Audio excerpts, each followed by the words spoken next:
Dosis de buena onda, tu podcast sobre anestesia y monitorización hemodinámica. Hola a todos y bienvenidos a Dosis de buena onda, un podcast sobre anestesia y monitorización hemodinámica, donde entrevistamos a profesionales de referencia sobre temas clave de la especialidad. En este episodio especial hemos decidido poner el foco en anestesia regional, en concreto bloqueos faciales. Antes de comenzar, yo soy Antía Piñeiro, responsable de comunicación en Campus Vigón, y tengo la suerte de entrevistar hoy al Dr. Carles Espinós. Licenciado en Medicina, especializado en anestesiología, reanimación y terapia del dolor, facultativo del Hospital Germans Trias y Pujol, y profesor en la Universidad Internacional de Cataluña, es además vocal de la Sociedad Joven. ¿Qué tal estás, Carles? Pues muy bien, un placer estar aquí en el día de hoy. Querría comenzar hablando un poco del dolor posoperatorio. El aumento de la esperanza de vida y los múltiples avances médicos de los últimos años han supuesto también un incremento de intervenciones. O que es lo mismo, cada vez tenemos más pacientes de edades avanzadas, de los cuales muchos de ellos sufren dolor crónico posquirúrgico. En este aspecto me gustaría empezar preguntándote si han supuesto las nuevas técnicas de anestesia regional algún avance al respecto. Evidentemente, el dolor agudo postoperatorio, la parte más intensa o más grave del dolor agudo postoperatorio son las primeras 48 horas, más o menos después de una cirugía, ¿no? A partir de aquí la tendencia es seguir disminuyendo. Entonces, las técnicas locorregionales evidentemente tienen una vida media relacionada con el fármaco, es decir, no son infinitas para que nos entendamos. Y duran más o menos las primeras 16 horas, según el fármaco que utilizamos, a lo sumo igual 24, pero evidentemente están focalizadas en estas primeras 24 horas, que al final también es verdad que son las más críticas, porque son justo en el postoperatorio inmediato, ¿no? El dolor agudo se ha relacionado en muchos casos con un desenlace negativo en algunos aspectos clínicos de los pacientes, ¿vale? Un ejemplo claro, por ejemplo, son aquellos que tienen fracturas costales, ¿no? O cirugía torácica, en el que inmediatamente después de la cirugía tienen que hacer una rehabilitación respiratoria. Entonces, si no tenemos un buen control del dolor durante estas primeras 24 horas, la rehabilitación o la fisioterapia que hacen postoperatoria no es efectiva y, por lo tanto, hay una mayor probabilidad de que haya un fallo respiratorio en el paciente, ¿no? Por lo tanto, evidentemente, dentro de lo que se llama analgesia multimodal, que significa el intentar atacar el dolor desde diferentes aspectos, desde el farmacológico, no solo los opioides, sino que a día de hoy cada vez se utilizan más fármacos endovenosos que no sean opioides, porque tienen un número de efectos adversos importantes para el dolor, pues otro aspecto son las técnicas regionales o locorregionales, ¿no? Lo que sí que se ha visto claramente es que el dolor postoperatorio pues, está también relacionado con un aumento de lo que sería el delirio postoperatorio y, por lo tanto, y el delirio postoperatorio con un aumento de la morbimortalidad. Que esto no significa que el utilizar una técnica locorregional nos disminuya la mortalidad postoperatoria, pero evidentemente habrá un número de pacientes que, si conseguimos tener un buen control del dolor, pues tendrán menos probabilidad de padecer este tipo de situaciones clínicas. Perfecto. Entonces, hablando un poco de estas técnicas, ¿podrías contarnos un poco cómo ha sido el desarrollo de estas técnicas de anestesia regional a la hora de abordar el dolor agudo? Vale, yo creo que hay un antes y un después en todo lo que es la anestesia locorregional. Yo soy una persona muy joven, pero aparenta que sí, que es la introducción del ecógrafo en todo esto, ¿no? Antes se hacían técnicas locorregionales por referencias anatómicas, ¿vale? Porque es digamos, lo que había, para decirlo de una forma, y la introducción de la ecografía, ¿no? Que nos permite de una forma visual y directa en una imagen 2D, pues ver ver el nervio, ver la estructura que queremos buscar, y ya no solo eso, sino la introducción de agujas que ecogénicamente hablando se pueden identificar, ver en directo dónde estamos poniendo nuestro fármaco, ha hecho que poco a poco, ¿no? Pues cada vez vayamos más al target. Esto también ha hecho que cada vez aparezcan más bloqueos regionales. Porque al final, pues, cuando nosotros tenemos una herramienta que nos permite diferenciar las diferentes estructuras que hay en nuestro cuerpo, pues hace que la gente cada vez diga, pues si bloqueamos aquí en vez de allí, igual el bloqueo es más selectivo, con este volumen o este otro, ¿no? Pues hay una dispersión del anestésico local, y de esta manera cada vez pues, han ido evolucionando a técnicas más específicas o, por ejemplo, los bloqueos fasciales, ¿no? A otro tipo de bloqueos para diferentes indicaciones quirúrgicas. También es verdad que, como la misma cirugía ha ido evolucionando, a medida que aparecen nuevas técnicas quirúrgicas o nuevos abordajes quirúrgicos, la idea es intentar buscar, ¿no? O se intenta buscar técnicas, primero probablemente en modelos cadavéricos, ¿no? Para ver cómo hay una dispersión del anestésico local, pero intentar buscar diferentes bloqueos que nos puedan abordar esta técnica quirúrgica. Al respecto, quería preguntarte que, bueno, en una entrevista que habíamos hecho hace un par de años, se trataba un poco el debate cuando apareció la ecografía de neuroestimulación, sí o no. Tú como profesional, ¿crees que va a pasar a un segundo plano una vez que ahora ya la ecografía ya está implementada? Si pueden coexistir, ¿cuál es tu opinión al respecto? Yo creo, dentro de mi corta experiencia, pero yo creo que al final son herramientas complementarias. Es decir, una cosa no quita la otra y el gran ejemplo es el bloqueo axilar. El bloqueo axilar es un bloqueo que al final hay un estudio publicado desde hace muchísimos años en el British Journal que lo que cogieron era, si no me equivoco, 150 y algo pacientes e hicieron una imagen ecográfica de los diferentes plexos axilares que tenía cada uno de ellos, ¿no? Y lo que vieron es que sí que hay pues, un 60 y pico % de los pacientes que tienen la misma anatomía, ¿vale? Que es la anatomía típica que conocemos del plexo axilar, pero hasta una tercera parte de ellos la anatomía cambiaba. Claro, en estos pacientes que hay una anatomía distinta, evidentemente el neuroestimulador, por ejemplo, nos sirve mucho, porque nosotros, si estamos muy acostumbrados a una imagen, pero no lo tenemos claro y la posición del nervio pues, se modifica, el neuroestimulador es algo que nos acaba de confirmar que estamos donde estamos. Sí que es verdad que había, ¿no? Se daba la idea de que había un número concreto que era el que teníamos que llegar para que la neuroestimulación fuera concreta, que sí que esto está más en debate. Es decir, que igual hay nervios que se estimulan antes o después según sus características, pero yo creo que al final son herramientas que son complementarias y el neuroestimulador, aunque tú tengas un ecógrafo, no nos deja al final de confirmar que la aguja está donde creemos que tiene que estar. Como dice nuestro compañero Tony, que aunque sepas que un coche tiene airbag, no quita que te pongas el cinturón. Es una buena comparativa, sí. Sí que es una buena comparativa.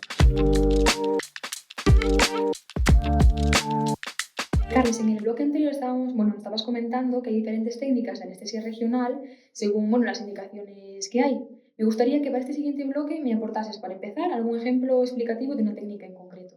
Vale, yo por ejemplo, yo creo que es un buen ejemplo la fractura proximal de cadera. Dentro de lo que las técnicas regionales pues en cadera han ido evolucionando durante los últimos años, ¿no? Antes había un bloque que se llamaba el 3 en 1, también se hacía mucho el femoral y durante estos últimos años han ido apareciendo dos bloqueos principalmente y hasta con abordajes distintos. Es decir, uno de ellos tiene hasta dos abordajes, ¿no?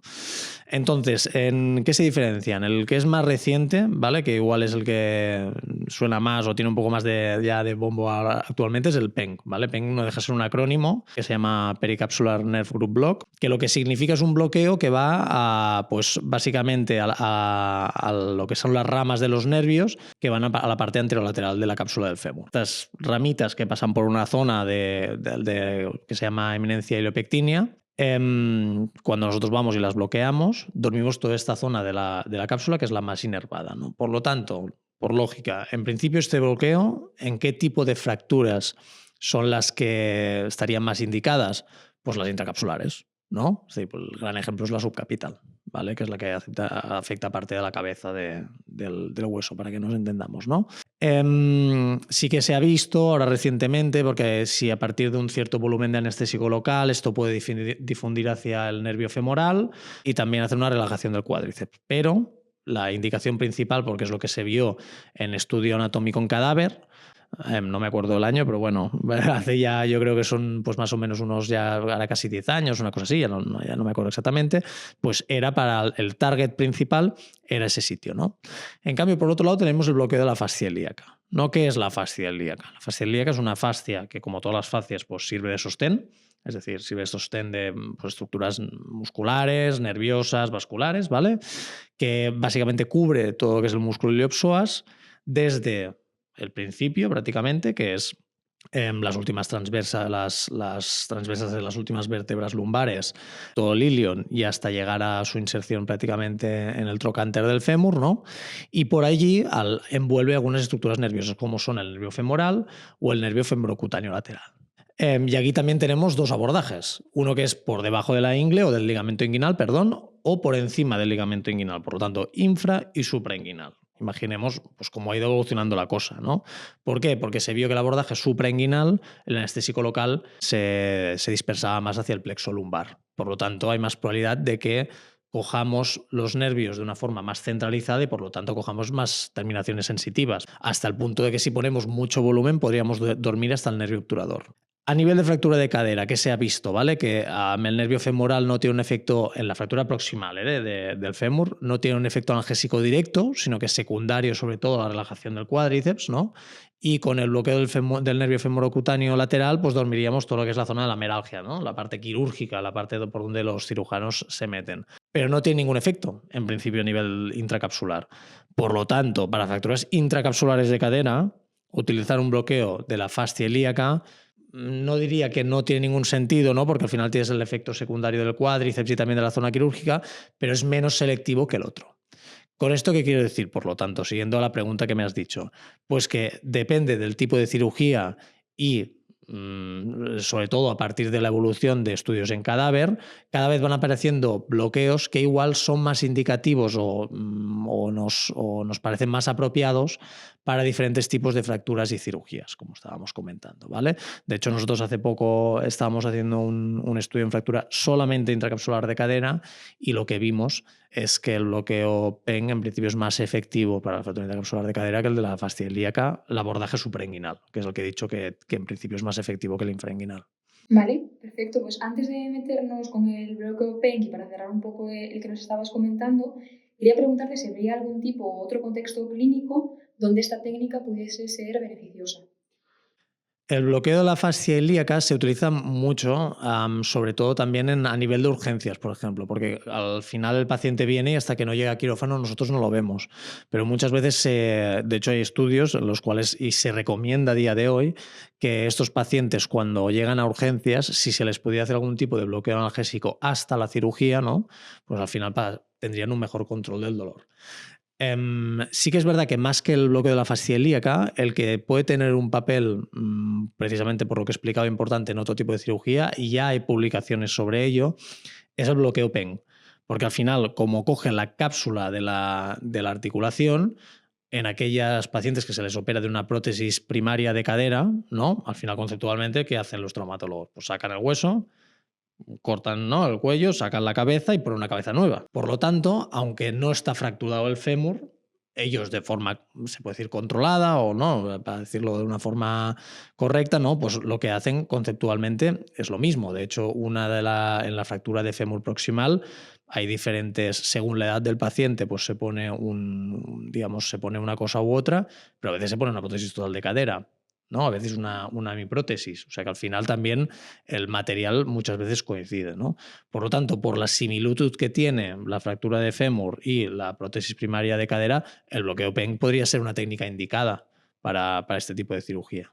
Vamos a meternos entonces directamente en ese tipo de bloqueo, que además el bloqueo PENK, que como tú bien has dicho, es una técnica anestésica para las fracturas intracapsulares de cadera, que esta se trata, de la afección ortopédica más frecuente en pacientes de edad avanzada, que justo mencionábamos al principio, que cada vez hay más, por decirlo así.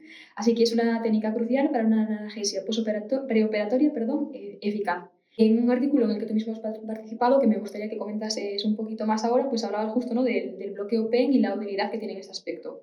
Sí, que nos puedes comentar un poquito más el estudio, cuáles son las ventajas de este bloqueo. Sí, nosotros lo que planteábamos, porque al final lo que vimos en las publicaciones que había hasta entonces, es que no había una diferencia entre el tipo de fractura a la hora de de valorar el bloqueo, ¿no? ¿Qué pasa? La fractura más común del anciano a nivel proximal no es la intracapsular, es la extracapsular. Entonces, claro, en estos estudios se estaba comparando dos técnicas. Una de ellas nos parecía a nosotros, que es el bloqueo PEN, que claro, no tenía, o probablemente no tenía un gran efecto a nivel extracapsular, ¿no? Porque la idea es que sea muy selectivo, ¿no? Que sea para estas ramas de la cápsula, ¿vale? Repito que sí que es verdad que se ha visto que a partir de ahora, con un cierto cantidad de volumen de anestésico local, probablemente esto también hace un bloqueo del nervio femoral. Pero la idea principal originariamente cuando se creó este bloqueo no era para ello, o aparentemente no era para ello, ¿no? Entonces nosotros pensamos y dijimos, bueno, pues en principio en las fracturas intracapsulares, si miramos solo las intracapsulares, probablemente este bloqueo será más efectivo. Entonces, nuestro estudio sí que tiene alguna limitación, que es verdad que no está randomizado, son 2 cohortes comparativas, ¿vale? Es decir, cuando decimos cohortes, simplemente es que tenemos un grupo y el otro, que los hemos ido seleccionando a medida que iban llegando los pacientes y los hemos comparado.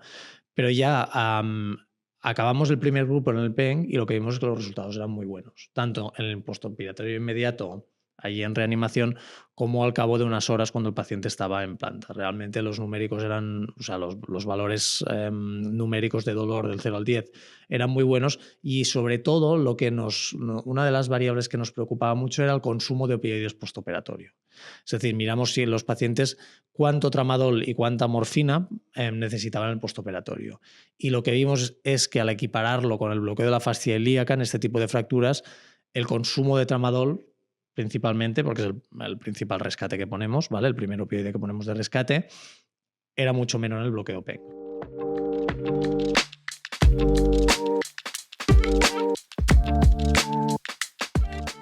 Bueno, en este siguiente bloque me gustaría hablar un poco contigo de los bloqueos fasciales. Y es que como ya te has comentado tú antes, que cuando apareció la ecografía fue un punto de inflexión para toda la anestesia regional, esto fue mucho más allá y aparecieron lo que podemos llamar ahora bloqueos fasciales.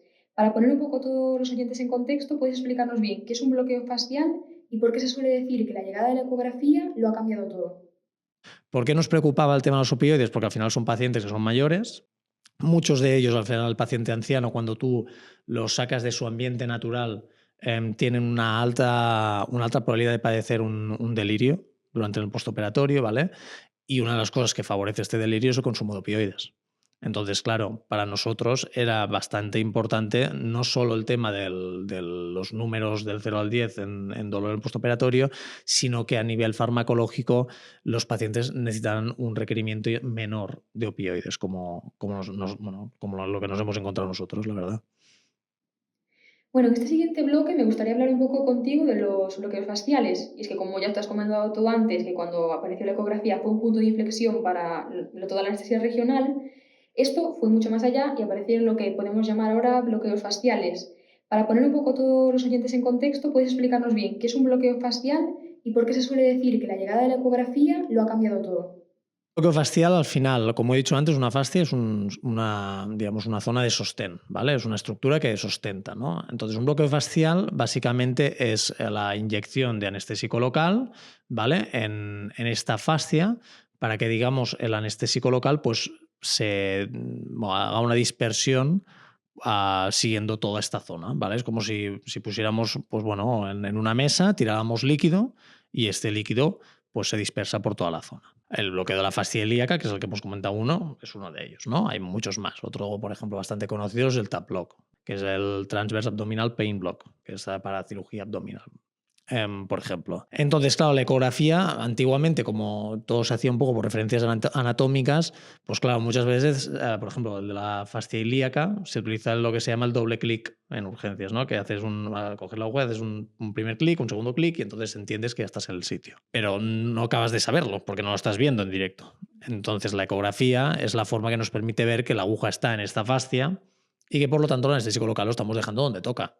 Tema de los bloqueos fasciales, que no tampoco tienen la mayoría de ellos ningún tipo de sensibilidad de digamos, inervación motora, ¿vale? Por lo tanto, un neuroestimulador, si utilizamos un neuroestimulador, no tiene sentido, porque no estamos tocando un nervio en concreto, sino que simplemente estamos dejando el anestésico local en una zona y entendiendo que con la dispersión del anestésico local dormiremos toda una serie de ramas y de inervación hacia la zona quirúrgica. Por lo tanto, como antes antiguamente no se utilizaba la ecografía, sino que se utilizaba más el neuroestimulador, tampoco teníamos una herramienta objetiva hasta que no llegó el ecógrafo para saber que realmente, pues, bueno, estábamos en el sitio poniendo anestésico local donde tocaría. Como, por ejemplo, si se hacía el bloqueo ciático con referencia anatómica, que este es muy conocido, ¿no? Pues si nosotros ponemos el neuroestimulador y tocamos el ciático, pues lo veremos, porque al final habrá el movimiento consecuente de la neuroestimulación del ciático. Pues si hacemos un TAP block y neuroestimulamos la fascia donde está el TAP block, pues no veremos demasiada cosa. Al final lo que ha pasado, ¿no? Es como que algunos bloqueos han caído un poco en desuso y que sí que se han desarrollado otros con la llegada de la ecografía. Sí, al final yo creo que esto es un poco como todas las cosas, que al final pues hay algunas que se utilizan durante muchos años, se encuentra un abordaje igual que es más óptimo o más específico, ¿no? Porque al final el problema que tienen los bloqueos faciales que utilizamos dependen de volumen.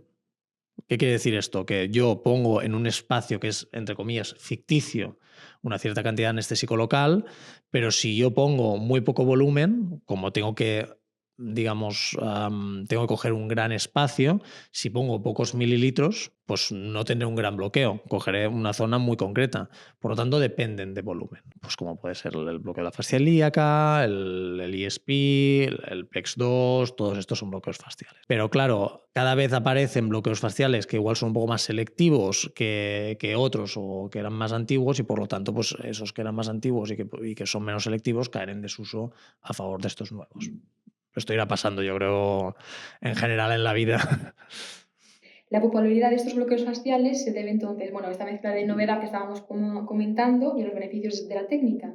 Sin embargo, ahora querría abordar un poco la parte negativa, por decirlo de alguna forma, que es que diversas fuentes científicas alertan de que este mecanismo de acción de los bloqueos que es un poco controvertido y que no, por lo que he leído, no se comportan igual, por decirlo de alguna forma, que las técnicas tradicionales de anestesia regional.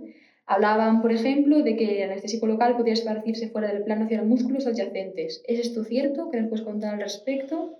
A ver, al final estamos... las fascias no están hechas para que se separen, ¿no? Porque al final si están puestas ahí, en principio es para que no se separen. Nosotros estamos haciendo un mecanismo que al final es iatrogénico, para decirlo de una forma. Es decir, cuando hablamos de iatrogenia, quiere decir que hacemos alguna cosa nosotros que puede tener un efecto secundario adverso y al final estamos abriendo esta fascia que genera, seguro, como cada vez que pinchamos o lo que sea, genera una cierta reacción inflamatoria y que esto puede generar algún tipo de fibrosis. Por lo tanto, por un lado, primero, estamos abriendo un espacio que en principio no está hecho para abrirse. Segundo, no todas las fascias en todo el mundo son iguales. Esto yo creo que yo cuando hace recientemente la residencia en el Hospital Clínica y el doctor Reina, que lo explica muy bien, pero a nivel del neuroeje. Es decir, por ejemplo, a nivel de lo que es el espacio epidural. Para poner una comparativa, digamos un paralelismo, a ver si se me entiende, que es que el espacio epidural, ¿vale? No es un espacio tampoco contiguo, sino que es un espacio donde hay sinequias. Por lo tanto, cuando nosotros ponemos anestésico local, por ejemplo, para el dolor en las embarazadas o cuando tratamos del dolor crónico haciendo una técnica epidural tanto caudal como lumbar, lo que nosotros ponemos no difunde de una forma homogénea. Porque sinequias quiere decir que una cosa está enganchada con la otra. Porque al final estas sinequias, ¿vale?, hacen que lo que estamos poniendo difunda hacia un lado o hacia otro de forma que nosotros desconocemos. Entonces, probablemente las fascias debe pasar lo mismo. Y al final, tu fascia y la mía no es probablemente anatómicamente igual. Y por lo tanto, esta dispersión del anestésico local será diferente. Según cómo la tengamos, pues el bloqueo probablemente será más o menos efectivo. Pero al final, nosotros cuando vamos a hacer un bloqueo de una técnica de un nervio, tú sabes que estás en el nervio. Es decir, si haces una buena... A nivel ecográfico ves la imagen bien, pones un neuroestimulador, ves que estás en el nervio, pues en principio, evidentemente, siempre hay una tasa de fallos de bloqueos, pero en principio estás donde toca. Y después hay otra discusión que es el tema de los volúmenes. Y, por ejemplo, recientemente, precisamente por todo el tema del estudio que estaba haciendo de cadera, pues revisamos un poco los volúmenes óptimos para el bloqueo de la fascia ilíaca, ¿no? Precisamente porque es un bloqueo fascial, y encontramos que en un estudio ponía que encontraban que a partir de 15,6 mililitros ya era efectivo y en otro ponía que mínimo se tenían que poner 25,4 mililitros para que fuera efectivo. ¿Por qué? Porque estos estudios lo que hacen es coger pues, un grupo de 20-30 personas, se les hace el bloqueo de diferentes volúmenes y ven cuál es la efectividad. Pero claro, entre esas personas igual, o sea, las fascias no son iguales. Entre 15 mililitros y 25 hay hay un baremo muy importante, hay un abanico allí de volúmenes enorme. Entonces lo que nos deja ver esto, lo que nos hace entender es que probablemente ya se dice que depende de volumen, y esto siempre te lo dicen cuando empiezas a estudiar anestesia locorregional, que es que los bloqueos faciales dependen de volumen, pero que claro, no son tan selectivos o no son más erráticos que hacer un bloqueo de un nervio. Entonces, metiéndonos un poquito más en esto, puede ser incluso como los has denominado tú, un poco más erráticos, ¿no? Este margen de maniobra puede ser que sea uno de los motivos por lo que algunos profesionales son más reticentes a ese tipo de bloqueos. ¿Existe dentro de los bloqueos faciales alguno que pueda ser especialmente polémico, más complicado de hacer o que tenga más riesgo? Sobre todo, pues si a lo mejor están empezando, no se conocen tanto, ¿qué nos puedes...? Sí, de hecho hay bastante discusión sobre el tema y esto hace que entre nosotros tengamos en plan discusiones también sobre algunos otros. Por ejemplo, yo creo que un ejemplo muy claro es el ESP o el paravertebral. Son bloqueos que se hacen a nivel de caja torácica, es decir, o a nivel posterior, para cirugía torácica, se puede hacer para cirugía de mama, ¿vale? Y son dos bloqueos que se hacen muy a nivel prácticamente central, ¿vale? Se hacen prácticamente en la salida del nervio, ¿vale? A nivel de la vértebra, ¿no? El paravertebral va muy al foco. O sea, el paravertebral va prácticamente a la salida. Entonces tienes un riesgo muy elevado, como estás, por ejemplo, a nivel torácico, de hacer un neumotórax. ¿Qué pasa? Claro, esto, si por ejemplo tienes una cirugía torácica, pues entre comillas es pecata minuta, como se podría decir, ¿no? Porque el neumotórax que le va a hacer el cirujano cuando le abra la caja torácica es 30 veces mayor que el tuyo con una agujilla. Pero claro, si tú, por ejemplo, tienes una paciente con fracturas costales, ¿vale? Para el control del dolor, que no tiene un neumotórax relevante o directamente no lo tiene, claro, si tú le generas un neumotórax con la aguja, pues estás haciendo, ¿no? Bueno, pues a veces pasa, todas las técnicas tienen también sus riesgos, ¿eh? Entonces salió lo que es el ESP, que básicamente es un bloqueo que se pone detrás de la transversa de la vértebra y poniendo mucho volumen. En algunos estudios se ha visto que este volumen difunde hacia anterior, es decir, hacia el nervio, de tal forma que también tendría que bloquear el nervio sin el riesgo de tener un neumotórax. Lo que pasa es que esto no queda claro porque es un espacio ficticio, si pasa bien, si no también. Y por ejemplo, hace poco sacaron un artículo el grupo del doctor Sala en el Hospital Clinic, donde ellos no se veían una dispersión en cadáver de lo que era el colorante hacia anterior. En cambio, hay algún estudio que, por ejemplo, ahora se me ocurre uno que es en resonancia y veían como el contraste que ellos inyectaban sí que iba anterior en la resonancia. Por lo tanto, no acaba de quedar claro, ¿no? Precisamente esto que comentamos de si errático o no errático, si es más o menos efectivo. Y esto es un poco redundante lo que hemos hablado antes. Probablemente depende de la anatomía de cada uno, del volumen que necesita para cada uno. Hay una gran diferencia interindividual. Bueno, has estado comentando a lo largo de esta entrevista o podcast, como lo queramos llamar, diferentes estudios anatómicos en cadáver. ¿Por qué el interés en estos estudios? ¿Cuál es su importancia al final? O sea, yo creo que al final esto es opinión personal y llevo muy poco tiempo, pero sí que es verdad que al final nosotros trabajamos sobre anatomía, ¿vale? Por lo tanto, es esencial trabajar previamente para saber si puede ser posible una técnica para una cierta cosa o no, trabajar también en cadáver para ver cómo es la dispersión de las cosas. Entonces, los estudios en cadáver, ¿cuál es la limitación que tienen? Que no son clínicos, evidentemente, porque no está vivo el cadáver, ¿no? Por lo tanto, no te puede decir si clínicamente lo que le estás haciendo le está mejorando, pero sí que nos dan una idea de cómo funcionan las cosas. Por ejemplo, un ejemplo muy claro, y a mí me gusta mucho, es el del bloqueo clavipectoral. El bloqueo clavipectoral se considera un bloqueo fascial. ¿Vale? Es un bloqueo que se describe el año 2017 por un anestesiólogo de aquí España, que se llama Valdés. Él teoriza, ¿no? De que en la fractura de clavícula, pues si nosotros cogemos esta fascia, que él dice que la fascia pues, es como que abraza la clavícula, ¿no? Pues el anestésico local hará una dispersión por toda la clavícula, de tal forma que la inervación de la clavícula es muy compleja, ¿vale? Porque coge terminaciones sensitivas de múltiples nervios que salen de diferentes sitios del plexo braquial. Por lo tanto, es compleja, ¿vale? En cambio, que de esta forma, cuando nosotros hacemos el bloqueo, pues había una dispersión del anestésico local por esta fascia y por lo tanto cubría gran parte de la inervación de la zona que bloqueábamos de la clavícula. Recientemente, este último año, precisamente él también trabajando con compañeros, el doctor Hipólito Lavandeira y el doctor Xavi Sala también, lo que ven en modelo cadavérico es que realmente al poner el anestésico local, que lo hacen con un colorante, al poner en este caso el colorante en el cadáver, ¿vale? Ven que la dispersión no es como se pensaban. ¿Por qué? Porque ellos teorizaron, ¿vale? Esta teoría de la fascia pues, ostras, pues está muy bien, pero de alguna forma sería perfecta, pero es verdad que anatómicamente el concepto antiguo de las fascias no es que abrazan los huesos, sino que se anclan. Por lo tanto, esto va un poco en contra de lo que anteriormente se pensaba a nivel anatómico de cómo se insertaban las fascias en el hueso, ¿no? Lo que hacen es poner el colorante, tienen una publicación tanto en clavícula no fracturada como en clavícula fracturada, porque primero publicaron el que no es fracturada y dijeron, hombre, pero al final la gente se fractura la clavícula, ¿no?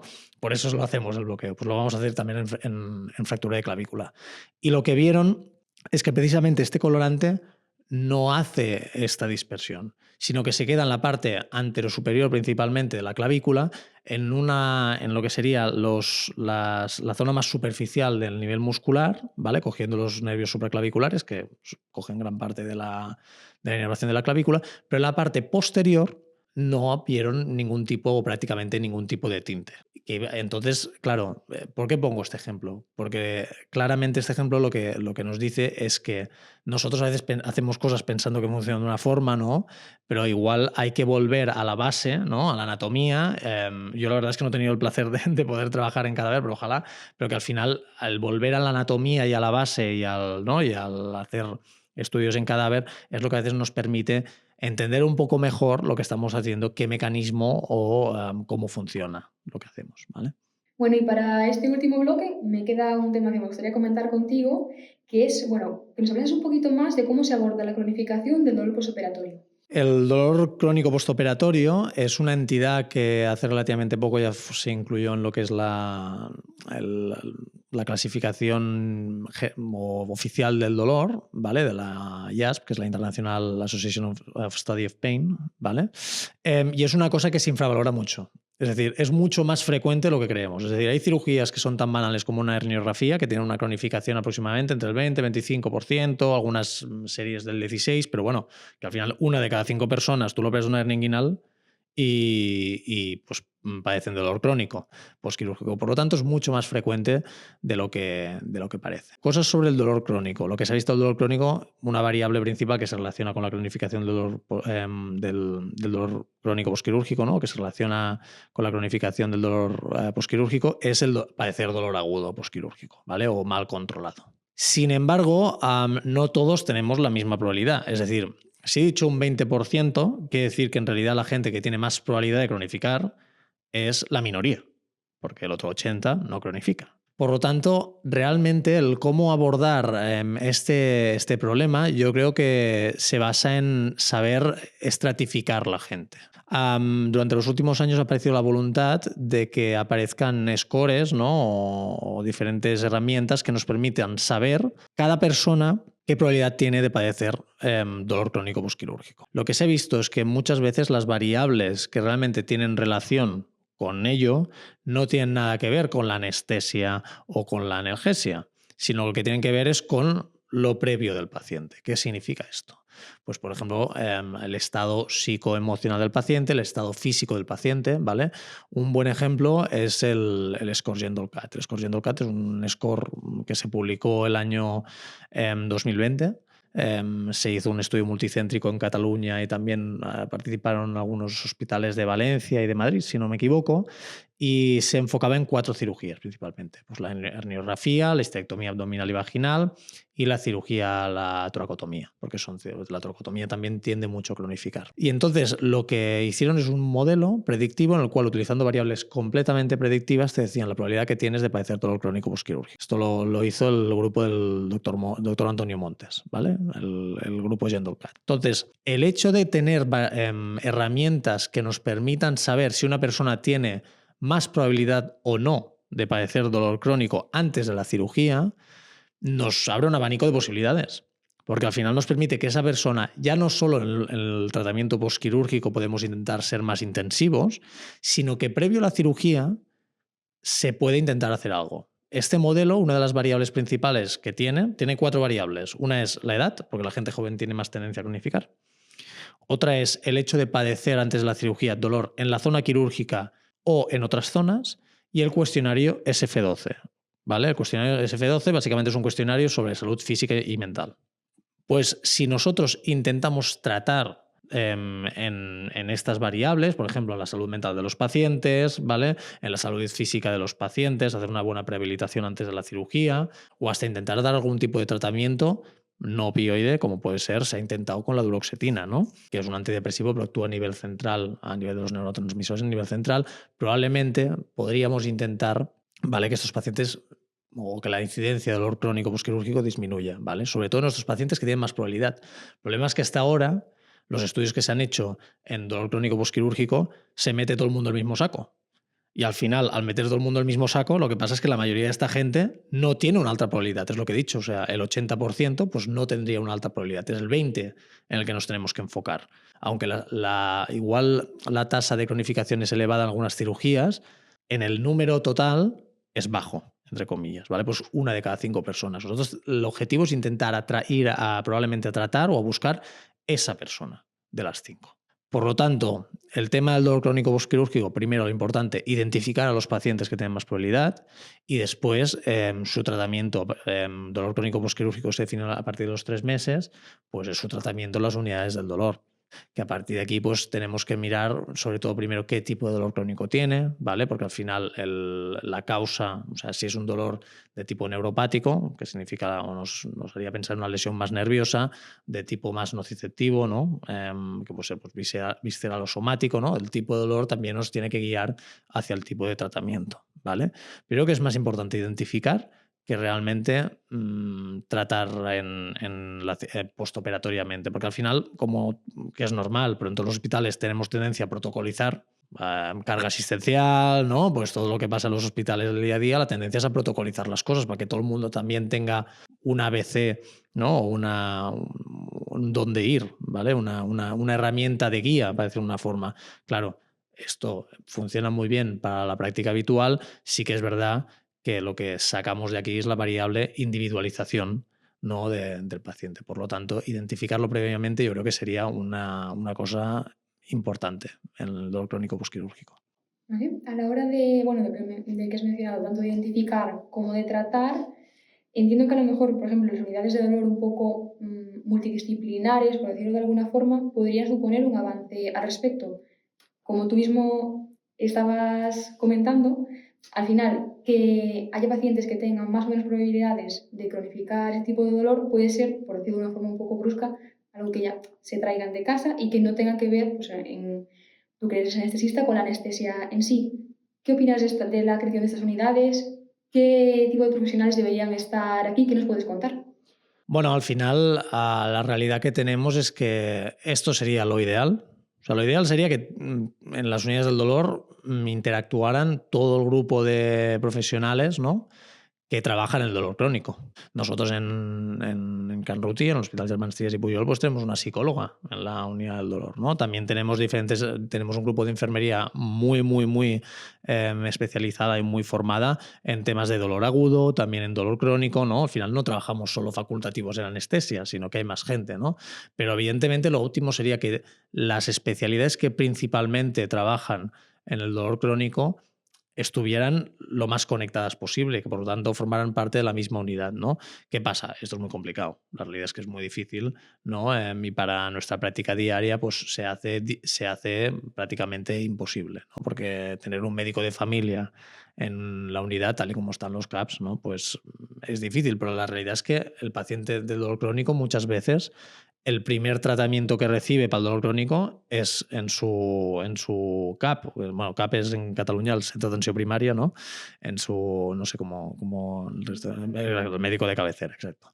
Entonces, sería importante que hubiera una comunicación fluida y constante de estas cosas, porque al final los pacientes cuando nos llegan a nosotros, pues después perdemos, ¿no? Cada uno hace su valoración, pero en realidad tendría que ser una valoración integral de todos, de que nosotros sacáramos al final el mejor tratamiento para cada paciente, teniendo una valoración psicológica, una valoración por parte del rehabilitador, fisioterapeuta, una parte también pues, de la subespecialidad que tiene el origen, ¿no?, pues de la patología, como podría ser pues, traumatología, neurocirugía, en algunos casos postquirúrgico, pues cirugía torácica, cirugía general. Sí que esto es más difícil, pero nos podemos comunicar, ¿no? Pero sí que es verdad que lo óptimo sería que hubiera el máximo de representantes posibles relacionados con este tipo de paciente, evidentemente. Perfecto, bueno, pues ahora sí, esta es la última pregunta y este capítulo ha llegado a su fin. Antes de que finalicemos, me gustaría decir a todos los oyentes que hemos tenido el placer, además de traer hoy a Carles como invitado, de grabar con él varios bloqueos que os invito a todos que veáis en Campus Vigón. Así que nada, primero te quiero agradecer a ti, Carles, que hayas venido hoy, que nos hayas respondido a todas las preguntas, que me ha encantado el episodio de hoy, que hemos tratado en profundidad diferentes bloqueos, aplicaciones, ventajas y luego otros temas como pueden ser tan interesantes como la cronificación del dolor. Y también agradecer a todo el mundo que nos está escuchando hoy. Recordaros una vez más que en Campus Vigón podéis encontrar más capítulos y más información sobre las técnicas mencionadas y otros procedimientos. Así que nada, muchas gracias, Carles, y os esperamos en el siguiente episodio. Muchas gracias a vosotros por invitarme y nada, espero que lo disfrute todo el mundo.